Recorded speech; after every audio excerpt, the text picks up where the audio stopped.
Russians don't see Ukraine as the end of the war, but the beginning of the war, and they want to push past Ukraine further on into the geographic area that they feel they defend. So this isn't going to be a one-off. This is not about carving a small piece out of Ukraine. This is just the start of a much longer conflict. And in that sort of environment, you've got to take into account how oil moves. So the Druzhba pipeline that goes into East Germany, unless and until there is destruction of the pipeline, either because the Russians accidentally hit it with an artillery shell or Ukrainian partisans blow it up, it's fine for now. It's not going to be there in 3 months, but for now, that continues to flow because the German refineries don't have other options. They're not on ports, so they can't even truck in oil from elsewhere. It's the pipeline or nothing. So that's going to be probably the one that goes last. Novorossiysk on the Black Sea is in a war zone, so it's very difficult for ships to get insurance to even sail there at all. So they're operating at maybe 20% capacity on a good day, and that's not just Russian crude, that's also Kazakh crude. The CPC project out in Tengiz on the Caspian, that all goes to Novorossiysk, and the Tengiz project is about to shut down now because they can't get anything out. All of this is backing up the pressure, and the facility on the Black Sea is now not the only one. There's been about 20 others that have either slowed or even stopped runs because they have nowhere to put their refining product. All that leaves is Primorsk on Baltic. Now, that is a big discharge point. You're talking about 1.6 million barrels a day. That's not insignificant, but it's a shallow water port, so no super tankers. Right. So it's only shuttle tankers. Shuttle tankers have limited range that pretty much only goes to Northern Europe.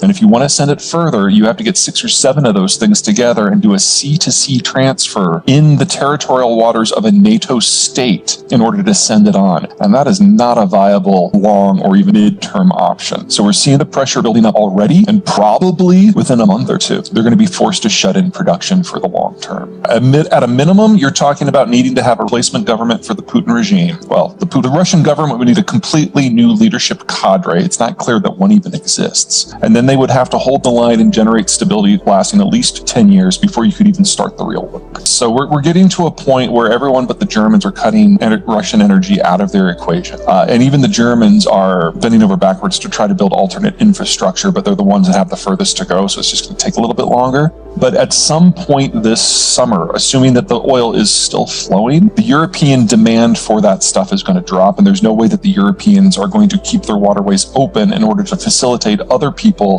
benefiting from what they're paying for. So one way or the other, we are looking at the end of open seas in many areas for oil transport. What would Turkey say about this if there was to be if NATO were to suggest shutting that straight off? We're not there yet. So I'm just spitballing here, but my best guess is that the Turks would manage to carve out an exemption for themselves so that they could still get crude access and food access on the Black Sea because they are a littoral state. But it's really difficult to see anything beyond that. No, the 2015 bill is what allowed the United States to export crude in the first place. Until then, we had not exported crude except for by executive exemption going back to 1973. So in 2015, we shifted the law so that crude could be directly exported without a presidential exemption any longer. That is the part that can be reconstituted by executive order from the president, but it does not include any other energy or energy products. So not LNG, not natural gas, not refined product, not electricity. So we would be entering in a world where the United States' supply of light sweet that until now has gone worldwide, that is removed, but American refiners could still export their surplus refined product, and American importers could still access international crude if they wanted to. But this is going to generate such a huge price disconnect in a post-Russian oil environment that we're talking about an environment with a functional ceiling in the United States, probably Canada, of about 70 to 80,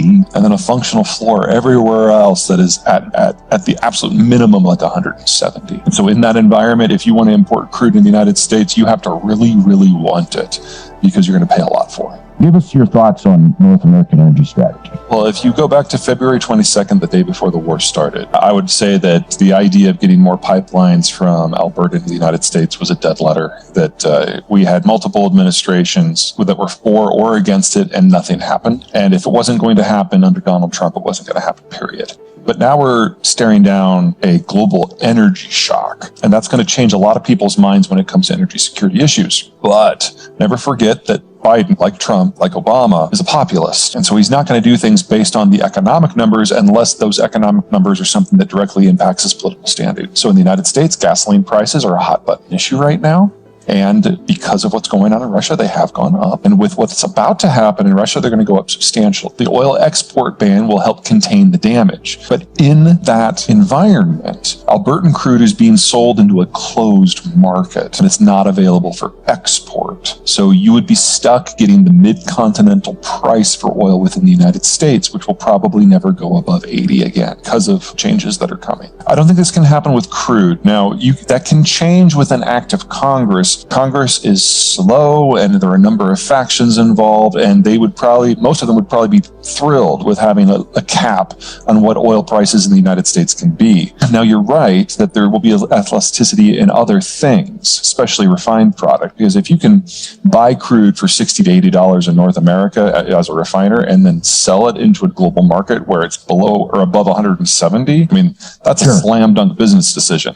So we're going to see this explosion in refining capacity expansion in the United States, specifically along the Texas coast, to take advantage of that differential. The elasticity that we're likely to see is going to be in other things. For example, California didn't participate in the shale revolution. They're not linked into the American oil transport grid in any appreciable way, and they are the state that imports the most crude. So I can see California having a price differential that is much more similar to what we're going to have in East Asia than what it is in the rest of the United States. And so Americans will have the option of an arbitrage internally that could make them a lot of money. As for Canada, you guys are in a supersaturated market and you're selling into a supersaturated market. You're actually more insulated from the global price pressures than almost all Americans. Now, if you're an oil consumer in Canada, that's great. If you're an oil producer, it's the other thing. But one of the things that we're seeing with crude right now is we know we're going to lose 4 to 5 million barrels a day of Russian crude. That is going to force the Europeans to go interface with a lot of their former colonies in Africa to make sure that crude goes north instead of east, which means that you're going to have this massive shortage in the Chinese market. They're not going to be able to function if they lose half their energy. So in the time that it takes a new pipeline to get stuff off to the Pacific, there's probably not going to be a Chinese economy to sell to it. How bad are things in China, in your opinion? They're pretty horrific, and they're getting worse very quickly. And it's coming from a number of directions. So on the COVID front, they don't have a vaccine that works. Full lockdowns are the only tool that they have. So they've already locked down Shanghai and Ningbo. They're in the process of evaluating whether they need to shut down Guangzhou, but it looks like almost certainly at this point. So that takes the two largest industrial and manufacturing centers in China, responsible for roughly half of the total. It just takes them offline for an indeterminate period of time. The Shanghai lockdown has now been in place for 2 weeks already, and there are no signs from the government that there's going to be any meaningful loosening of that. So the ports are down, the manufacturing is down, the people are locked up. The only facilities that are still running are those who have decided to keep their workers captive. And since Omicron is more communicable than measles, this is the start of this, not the end of this.